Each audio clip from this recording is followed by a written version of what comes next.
Pemirsa, Senin kemarin Polda Metro Jaya melaksanakan gelar perkara khusus atas kasus tudingan ijazah palsu milik Presiden ke-7 Republik Indonesia Joko Widodo.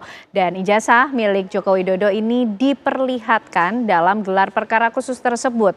Apakah kemudian temuan-temuan lain atau fakta-fakta baru yang terungkap dari gelar perkara khusus dan bagaimana pula pengaruhnya terhadap kelanjutan perkara ini? Malam hari ini kita akan membahasnya bersama dengan sejumlah narasumber yang sudah hadir di studio. Ada Bang Andi Aswan, Ketua Umum dari Jokman. Selamat malam Bang Andi, apa kabar? Bertemu lagi kita sehat, terima kasih sudah hadir malam hari ini. Dan juga bergabung bersama kita ada pengacara dari Roy Suryo CS, Bang Abdullah Al-Katiri. Selamat malam, Assalamualaikum Bang Al-Katiri, apa kabar? Waalaikumsalam. Sehat ya Bang? Alhamdulillah. Alhamdulillah. Dan juga bergabung bersama kita malam hari ini ada pakar hukum pidana dari Fakultas Hukum Universitas Indonesia, Ibu Feby Mutiara Nelson. Selamat malam Bu Feby. Selamat malam Mbak. Sehat juga ya Bu? Alhamdulillah. Alhamdulillah. Sehat. Terima kasih sudah hadir dan bergabung melalui sambungan Zoom. Ada Komjen Pol Purnawirawan Bapak Ito Sumardi, Kabareskrim Polri tahun 2009 sampai 2011. Selamat malam Pak Ito. Selamat malam Mbak Ken. Baik. Bang Al-Katiri, kemarin sudah diperlihatkan ijazahnya milik Pak Jokowi. Berarti clear atau masih ada lagi yang mengganjal? Begini, diperlihatkan kan belum berarti asli. Oh, oke. Jadi begini, memang saya mulai pagi ikut, Bang Andi tahu ya, saya ikut mulai pagi. Saya ikut di klaster pertama. Saya kuasa hukum dari TPUA, itu mulai jam setengah 11. Itu sampai jam setengah 4. Bayangkan berapa jam itu. Setelah itu istirahat sebentar, setengah 5, jam 5 masuk lagi, itu klaster kedua. Saya juga ada di situ. Oke, full ikut berarti ya, klaster pertama ya, kedua Bang Al-Katiri ya. Jadi saya bisa katakan 12 jam. Ya kan, sama ya cuma nggak ngantuk ya. Karena semangat. Nggak ngantuk dong, semangat. Karena ijazah Pak Jokowi diperlihatkan, karena itu kan yang diminta selama Tapi ini. Tapi masalahnya begini, pada waktu pertama, ya kan, waktu pertama klaster pertama itu ijazah baru 10 menit terakhir ditunjukkan. Oh. Jadi bukan kita bicara ijazah fisiknya dari awal, tidak. Oh, jadi harusnya tidak 10 menit terakhir, dari awal harusnya dari yang ini ya, dihadirkan. klaster. Karena itu nggak ada hubungan dengan penelitian ijazah. TPUA itu tidak ada hubungan dengan penelitian ijazah. Yang ada penelitian yang klaster kedua. Oleh sebab itu ya ditunjukkan pada waktu itu memang dari lawyer Jokowi tidak menginginkan, menolak dan sebagainya. Kemudian ditanyakan ke ombudsman. Ombudsman bagaimana ya, karena sudah jadi isu nasional, jadi begini dan sebagainya, langkah baiknya ditunjukkan. Ini disepakati oleh peserta gelar, waktu itu Direktur Umum ya. Iya, Pak Imanuddin sendiri yang memimpin. Baiklah kalau gitu kita tunjukkan, diambilkanlah jasa itu. Itu setelah terakhir ya, 10 menit terakhir. Tapi perdebatannya itu perdebatan delik ya, masalah hukum. Jelas. Ditunjukkan, kita lihat dan disegel kan, dipotong, digunting ya. Kemudian ya, saya melihat memang ada, menurut saya ini ijazah 40 tahun. Kok nggak dilaminating gitu. Saya lihat ya ini menurut pandangan saya ya. Saya lihat fotonya juga kayaknya nggak rusak-rusak amat gitu ya, nggak rusak ya. Berarti itu yang bikin Bang Al-Katiri kurang yakin, atau itu juga yang membuat Roy Suryo CS kurang yakin kalau saya itu asli? Saya belum teliti. Hanya waktu kedua itu ya dilihat oleh Bang Roy, ini kok tipis dan sebagainya, kok kayak irisannya kok perin-perinan, dan itu kan juga memang ada seperti itu.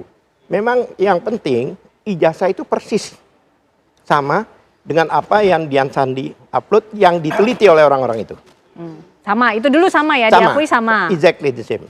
Jadi sama. Jadi istilahnya penelitian orang-orang itu yang berdasarkan itu. Dan ijazah itu kan diakui oleh Pak Jokowi. Karena apa? Dian Sandi kan pernah datang. Ya kan, pernah datang ke sana dan meminta maaf karena mengupload itu kan dimaafkan. Berarti benar kan ijazah itu? Ngapain minta maaf kalau nggak benar? Nah itu. Jadi penelitian ini udah menurut kita udah on the track. Oke. Baik. Bang Andi Aswan gimana nih? Ini yang disayangkan kenapa 10 menit terakhir ditunjukkannya ijazahnya. Lalu tadi dari 40 tahun umurnya, tapi kok kemudian dari sisi kertasnya tadi secara detail disampaikan Bang Al-Katiri yang menjadi kurang yakinnya lagi Roy Suryo CS, Bang. Jadi begini, kalau kita melihat itu kan banyak ya, sampai 6 atau terms ya. Dan itu kan pada sesi tanya jawab itu terakhir. Dikeluarkan itu. Apa yang dikatakan Bang Al-Kathir itu kan sudah benar. Dan itu kan dikeluarkan itu mungkin lebih dari 7 menit lah ya. Salah satu pengacara Ibu Eli itu pun menyentuh itu. Oh, sampai menyentuh, Menyentuh ya? dia bilang. Kan nggak boleh. Dia bilang dia menyentuh. Siapa Jadi, itu? Ibu Eli. Oh, saya nggak tahu. Bukan oke. Pak Al-Kathiri, tapi Ibu Eli kuasa hukum dari Bang Egy Sujana, ya, dari Bang Egy. Dia bilang, saya menyentuh, saya melihat itu ada emboss, saya ada watermarknya, dia bilang, dan fotonya ada lintasan merah juga. Dia langsung bilang, wah ini asli, saya bilang. Dia bilang begitu, ini asli, dia bilang. Maka dia banyak di TikTok pun dia bicara tentang itu kan. Jadi kalau misalnya dikatakan lelah Roy Suryo ini tipis atau apa, ya itu hak dia untuk menentukan bicara seperti itu. Ya, yang mungkin buat saya itu nggak masuk akal juga bicara itu karena sudah diuji lapor, ya, dari uji kertas, uji tinta dan sebagainya untuk itu. Jadi buat saya kalau tadi yang Dian Sandi yang diubrek-ubrek oleh mereka, ya, dan itulah dikatakan mereka palsu. Ya kan? Menurut saya pada saat itu mereka melihat itu memang mereka ini terdiam. Tidak ada karena ternyata ada ijazah Pak Jokowi. Terdiam ini menurut Bang Andi diartikan sebagai apa? Ya artinya dia tidak menyangka bahwa ada ijazahnya gitu. Oke. Itu Termasuk aja. tadi yang disangka oleh Bu Eli itu tadi ternyata Iya, ada aslinya. langsung bilang kaget, Oke, tetap gimana Bang perangkat Al-Kathiri? Gini, ya otomatis terdiam, ini kan di rapat terhormat, masa oke. mau Nggak rame-rame. gitu artinya, Bang Andi. Itu kan bukan di rakyat bersuara kan. Aduh, oke. Itu kan di tempat. Satu hal lagi, ini Oke. menarik, di situ ada ijazah pembanding. Oke. Ada 13, tapi tidak ditunjukkan. Bagaimana kita bisa membanding? Ada 13. Ada Dari di situ. rekan kuliah Joko Widodo, Ya. gitu ya berarti Iya, ya. ada di situ. Tapi tidak Tidak diperlihatkan. ditunjukkan, tidak dibuka dan tidak ditunjukkan dengan alasan belum dapat izin. Ya betul. Ya, seharusnya kan namanya gelar kan dihadirkanlah mereka salah satu. Oke, Ya kan? oke, Ya, oke. kita mana tahu bahwa itu benar dan sebagainya. Dan kami Baik. sebenarnya punya ijazah-ijazah pembanding juga. Oke. Tapi sebentar Bang Andi, Bang Al-Kathiri, sekarang giliran Pak Ito soalnya yang Oh, harus iya. bicara. Pak Ito, ini polisi Polda Metro Jaya nampak akomodatif, kemudian dilakukan gelar perkara khusus kemarin Senin sekaligus untuk mengakomodir permintaan dari teman-teman dari Roy Suryo CS dan supaya kasus ini menjadi terang begitu atau tujuannya seperti apa Pak Ito? Gini, memang secara normatif ya Mbak ya, gelar perkara itu kan dilakukan adalah untuk merespon ya pengaduan dari pihak yang berperkara. Karena perkara ini dianggap istimewa ya, menyita perhatian publik, kemudian berdampak kepada perhatian massal ya. Kemudian perlu mungkin kita juga memahami bahwa gelar perkara ini adalah bukan ranah daripada proses pengadilan. Ya. Jadi sekarang ijazah yang dipermasalahkan yang sudah disita itu oleh penyidik adalah sebagai barang bukti yang sudah diyakini akan bisa menjadi barang bukti untuk bisa dikenakan kepada pasal 310, pasal 311 ya. Kemudian Undang-Undang Nomor 27 pasal 27, pasal 28 Undang-Undang ITE juga pasal 32 dan juga pasal 35. Itu kan yang dipermasalahkan itu, Mbak. Kalau ijazah itu nanti ternyata terbukti bahwa menurut yakin ijazah itu adalah bukan ijazah asli, maka otomatis pasal-pasal yang dituduhkan ini gugur. Tapi kalau ijazah itu dinyatakan barang bukti yang sudah dilakukan penelitian ya, penyelidikan oleh pihak kepolisian yaitu melalui forensik ya, di mana telah ditetapkan bahwa ijazah itu otentik dan juga identik dengan pembanding-pembanding tadi, ditambah lagi dengan keterangan dari UGM, keterangan dari saksi-saksi, maka ini yang harus dapat meyakinkan hakim bahwa dengan keyakinan hakim bahwa ijazah ini asli, maka pasal tadi 310, 311, kemudian pasal 27 ya, pasal 32, 35 dan pasal 28 ini memenuhi untuk diteruskan dalam penyidikan. Nah, sekarang kan yang permasalahannya Mbak, ini kan yang di polisi ini kan adalah merupakan fakta ya, bukti ya, fakta. Kalau kita dihadapkan kepada opini, tentunya nanti kita tunggu saja di pengadilan. Jadi saya kira tidak mungkin juga penyidik itu menunjukkan barang bukti itu untuk diteliti oleh pihak yang berperkara sangat tidak mungkin ya, karena itu memang kebaikan penyidik juga untuk bisa memfasilitasi. Demikian, Mbak. Oke, baik. Tadi Pak Ito sudah menjelaskan apa kemudian yang menjadi alasan pihak kepolisian mengakomodir dilakukannya gelar perkara khusus. Nanti mungkin Bu Feby juga bisa ikut menjelaskan di balik semua kepentingan umum itu secara hukum pengaruhnya seperti apa sih Bu atas kelanjutan perkara ini? Dijawabnya nanti ya Bu Feby. Usai jeda pemirsa, kami kembali hadir untuk Anda.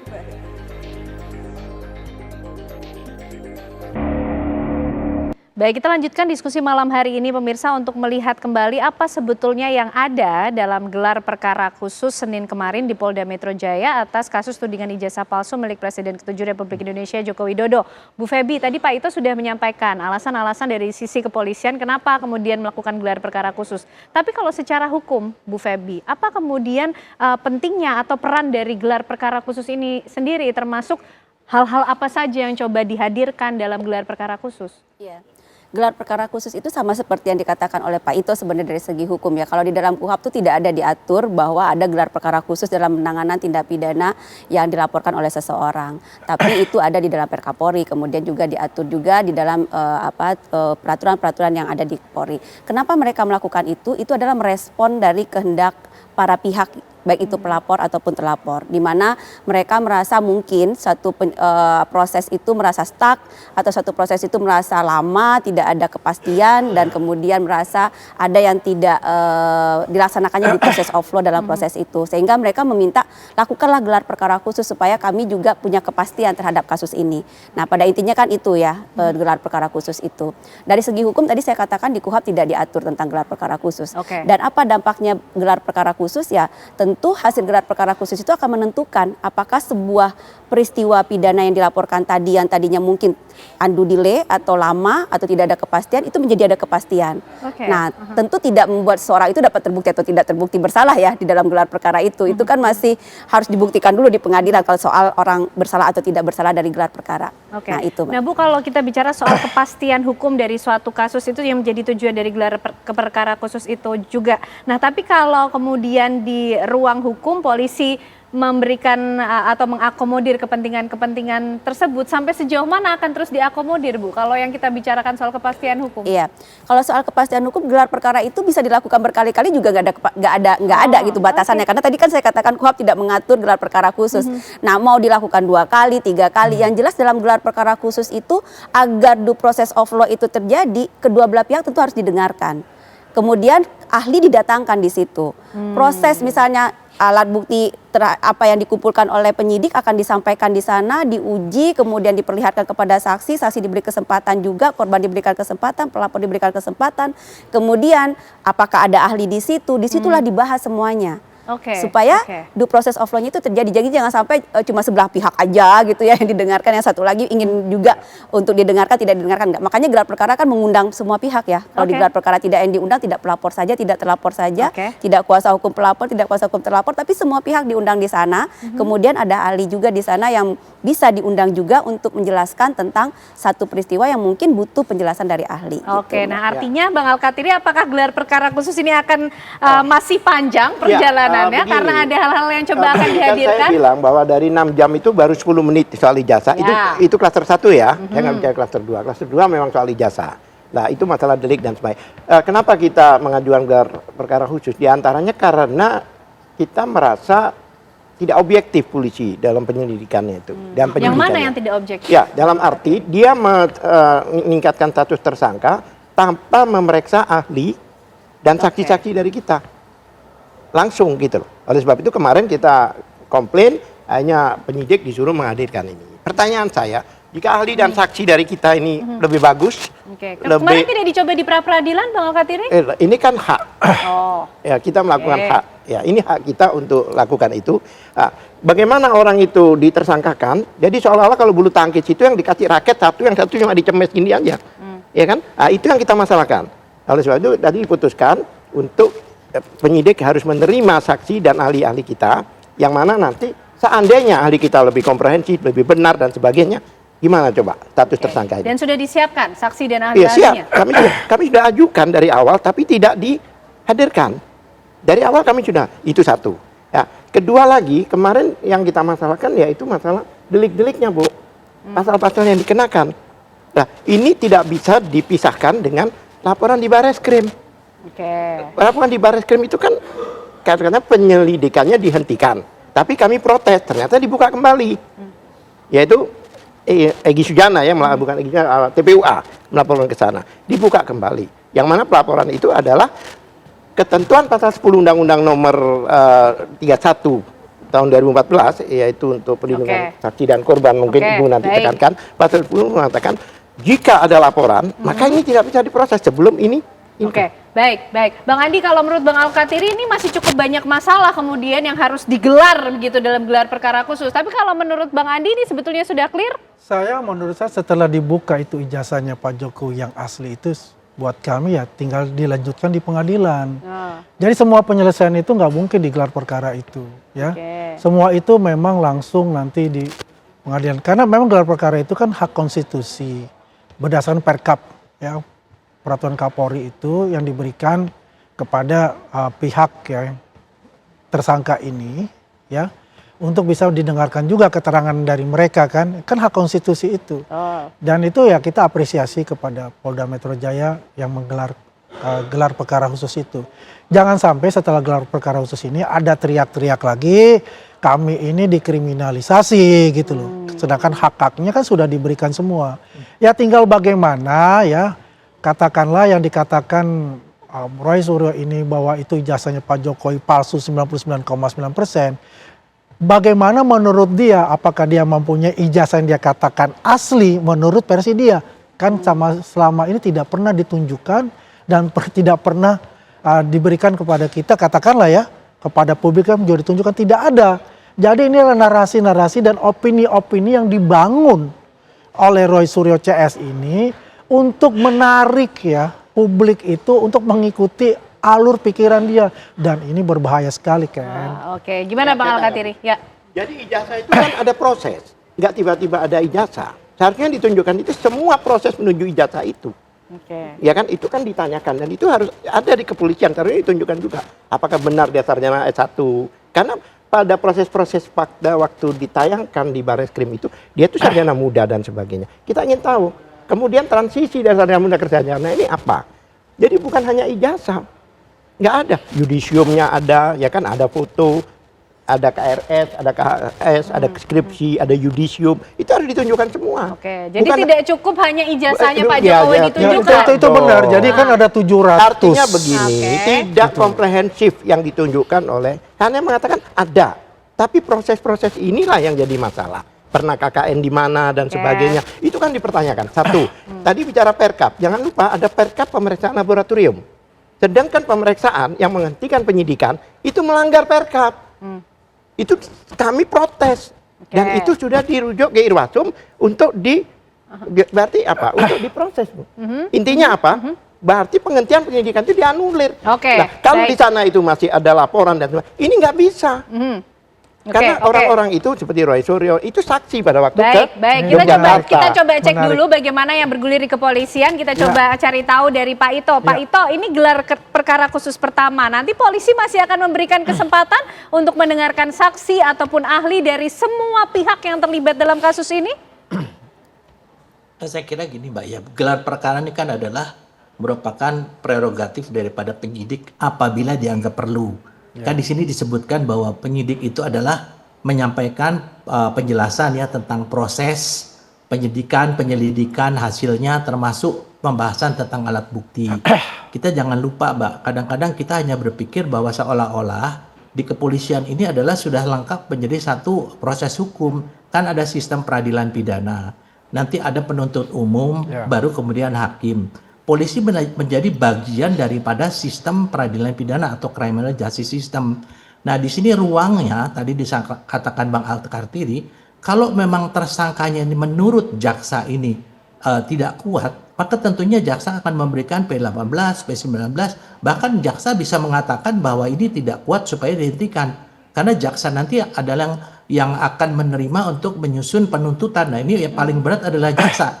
Karena jaksa pun juga akan menentukan sanksi yang akan ditetapkan kepada orang yang memang diduga terbukti ya. Jadi saya kira kita untuk masalah gelar ini tidak mungkinlah gelar berkali-kali karena polisi juga kan masih banyak kerjaan ya Mbak ya.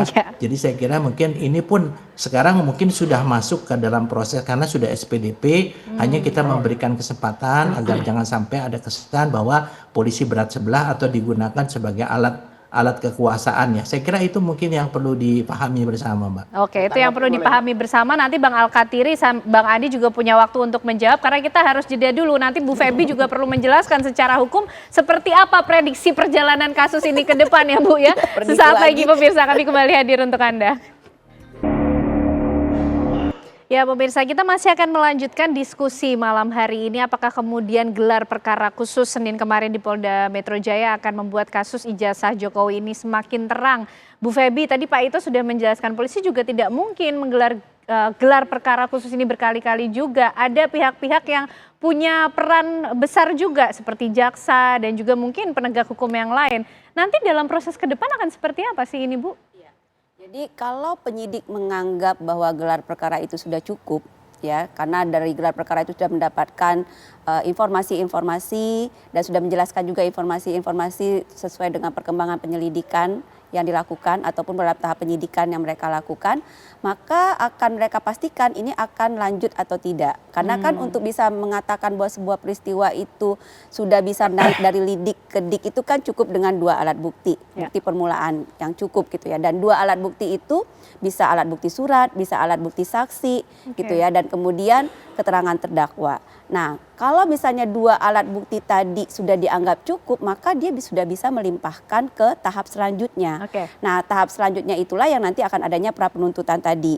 Bahwa dengan dilimpahkannya ke tahap penuntutan itu ada pra penuntutan, ada petunjuk nanti dari jaksa penuntut umum kepada penyidik kalau seandainya dianggap masih ada yang kurang dari proses penyidikan atau alat buktinya belum diperiksa yang ini belum disumpah, alat bukti ini harus dicari dulu, keterangan ini harus dicari dulu. Nah, itu ada petunjuk tuh dari jaksa penuntut umum itu tadi disebut dengan P18 dan P19 tadi. Nah, setelah petunjuk itu dilengkapi oleh penyidik dan kalau dianggap itu sudah cukup oleh jaksa penuntut umum, maka dia akan dilimpah ke jaksa penuntut umum dan lanjut kepada proses yang namanya penuntutan.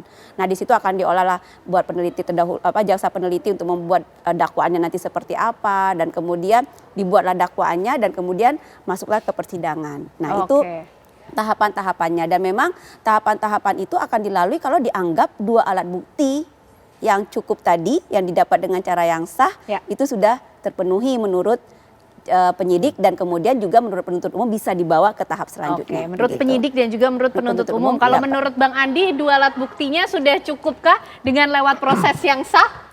Lebih dari 2. Oh, lebih dari 2. Kan ada 700 sekian alat bukti ya.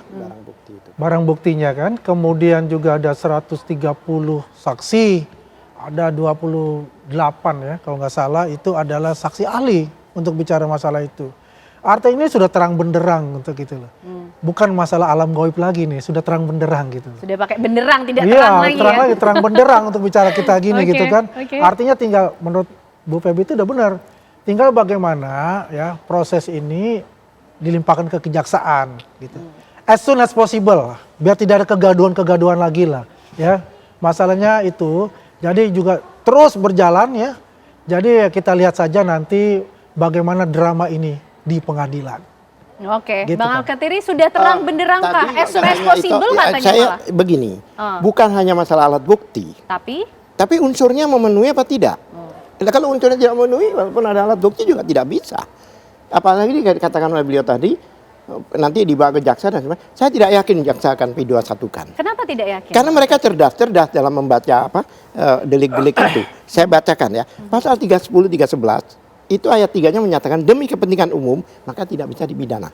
Itu nanti mungkin dijelaskan. Kemudian pasal 10 Undang-Undang Perlindungan Saksi dan Korban itu jelas menyatakan jika sudah ada laporan lebih dulu dan laporan itu masih jalan di Barreskrim, maka tidak bisa dilaporkan balik baik untuk pelapor maupun saksi. Nanti mungkin dijelaskan. Bang, tapi kalau bicara kepentingan umum, banyak pihak kemudian nanti jangan-jangan menggunakan frasa kepentingan umum begitu. Tadi beliau Pak Ito mengatakan demikian. Ini sudah masalah umum. Bahkan di gelar perkara mengatakan bahwa gelar perkara pertama yang dikatakan itu apa dikatakan? Kenapa kita adakan gelar? Salah satunya karena ini sudah menjadi pengetahuan umum.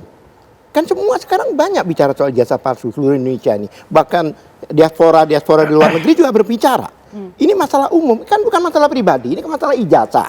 Ijazah publik. Publik itu bahasa Indonesianya itu umum.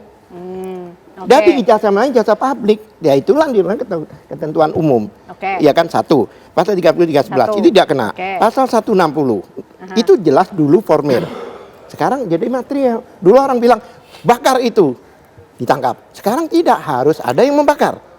Tapi kenapa diterima oleh polisi? Nah, ini unsur. Enggak, saya habiskan dulu. Karena berapa lagi Bang? Masih banyak kan dipersingkat unsur-unsur tadi. Saya tidak sepakat, bukan tidak sepakat, saya sepakat harus didukung dengan unsur. Pasal 28 ayat 2 itu jelas, saya ujaran kebencian. Saya mengatakan kebencian, saya menghasut. Tapi berdasarkan agama, ya kan, ras, kemudian suku, warna kulit, itu gak ada dan lain-lain. Kenapa ijazah di situ? Seharusnya dari awal semua pasalnya ditolak. Pasal masalah IT contohnya. Ini terakhir ya, Iya, pasal IT itu undang-undang KIP jelas. Ini ijazah publik. Ijazah publik itu publik berhak mendapatkan dan sebagainya. Ya kan? Bahkan pasal 35 itu aneh. Jadi seolah-olah merekayasa sesuatu yang palsu menjadi asli. Loh, mereka kan bukan demikian. Kan menguntungkan Jokowi. Bang dari Andi, asli menjadi asli. Bang Andi, ini tidak hanya bicara alat bukti tapi juga unsur apalagi kepentingan umum dan publik katanya. Kalau Pak Jokowi memandangnya gimana sih Bang? Kalau saya tidak bisa bicara tentang masalah hukum secara dalam ya. Kalau saya melihat ini bukan hanya masalah ijazah. Ini masalahnya juga pencemaran nama baik dan juga mendowngrade ya dari Pak Jokowi dan keluarganya itu. Ya, dardedor gitu luar biasa kan, kata-katanya juga bukan tidak pantas lah untuk diberikan kepada seorang mantan presiden yang berjasa untuk negara ini. Jadi apapun itu orang berdebat silakan saja. Ini kan yang jelas kita ini sudah menatap yang namanya proses penuntutan itu nantinya di kejaksaan. Artinya semua barang bukti dan sebagainya itu tidak main-main untuk itu, gitu kan?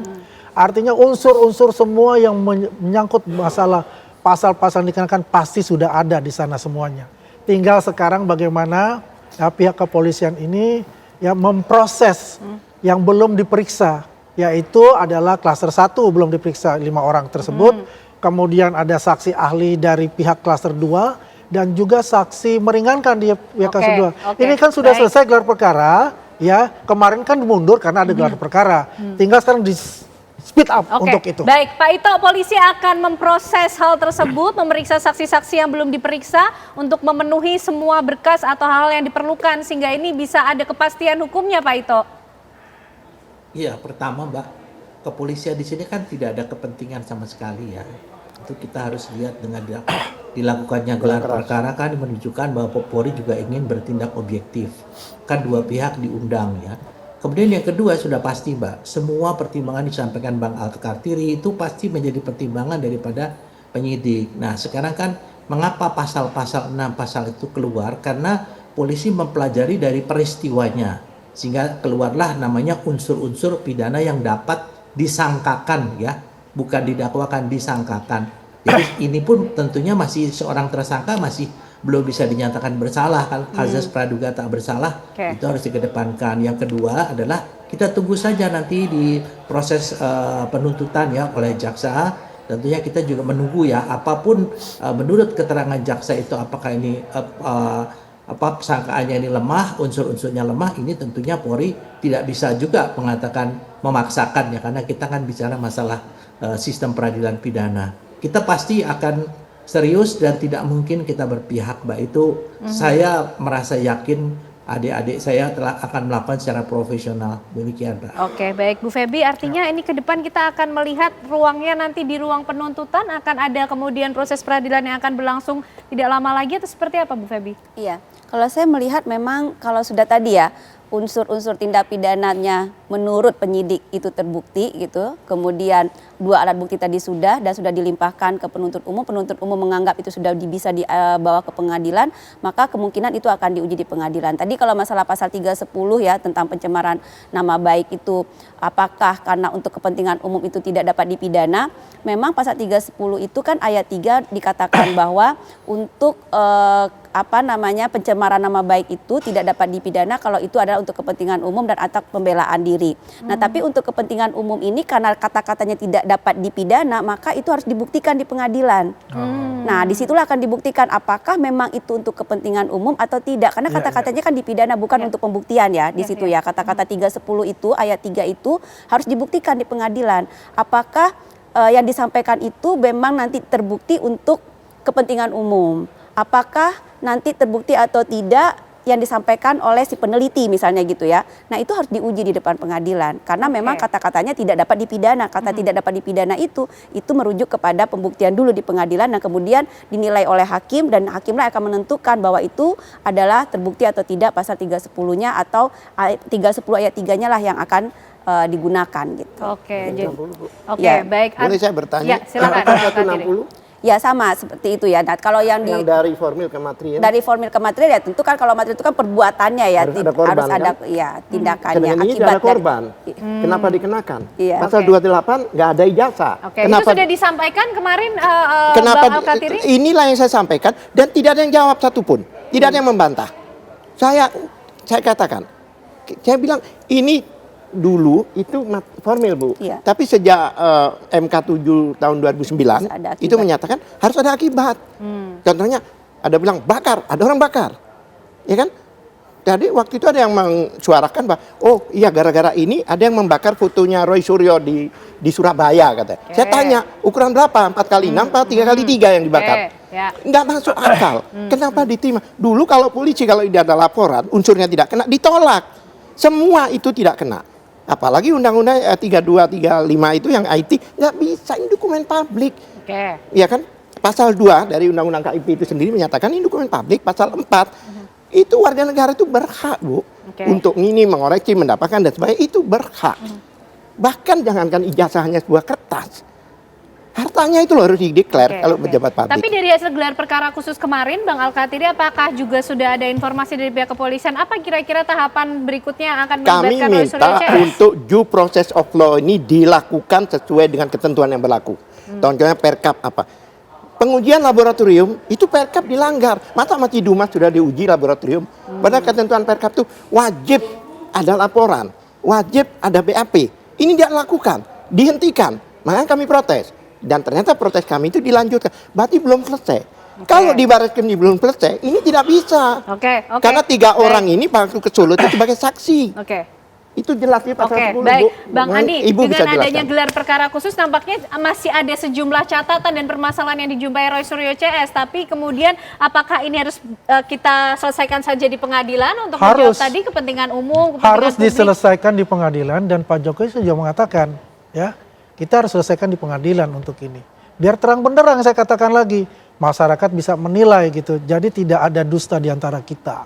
Kan bicara begitu. Dan kami punya keyakinan untuk itu. Buktinya ijazah itu ada yang selama ini dikatakan oleh mereka. Pak Jokowi tidak pernah kuliah di UGM. Pak Jokowi tidak punya ijazah asli dan sebagainya dan sebagainya. Tapi ketika dibuka itu kicep semua mukanya semua. Ya, artinya maaf, sudah terlihat tidak ikut gelar perkara. Ya. Oke. Tahu dari mana? Sebentar, Bang Katanya. Jadi begini. Tidak ikut. Oke. Jadi Gantian. Gantian dong. Ya gantian, cuma saya beritahu. Jadi istilahnya bisa cerita biar kita maju. Gitu. Jadi terbuka semua ya. Kalau Jadi terbuka semua artinya ya kita Polda Metro Jaya bisa menyelesaikan yang saya katakan tadi. Artinya menyelesaikan semua yang belum diperiksa sebagai tersangka itu. Setelah itu silakan bertarung di pengadilan. Sebentar. Baik, Bang Soal Al-Katiri. keyakinan tadi. Ini penting. Sangat singkat, kurang dari 1 menit, silakan. Ini kan berdasarkan keyakinan bukan fakta. Yang boleh menggunakan keyakinan hanya hakim. Bukan kalau yang boleh menggunakan keyakinan hanya hakim, kita tunggu bagaimana nanti proses hukum yang akan berjalan dari kasus ini. Berdasarkan keyakinan itu nggak boleh. Tapi kita tunggu tentunya nanti bagaimana hakim yang akan menilai ya, bukan kan Anda di sini yang akan menilai. Hakim nanti akan melihat semuanya. Terima kasih Bapak-bapak, terima kasih Ibu, terima kasih Bang Andi, Bang Al-Katiri, Bu Febi, dan juga Pak Ito sudah bergabung bersama kami malam hari ini. Usai jeda pemirsa. Terima kasih Mas Ito.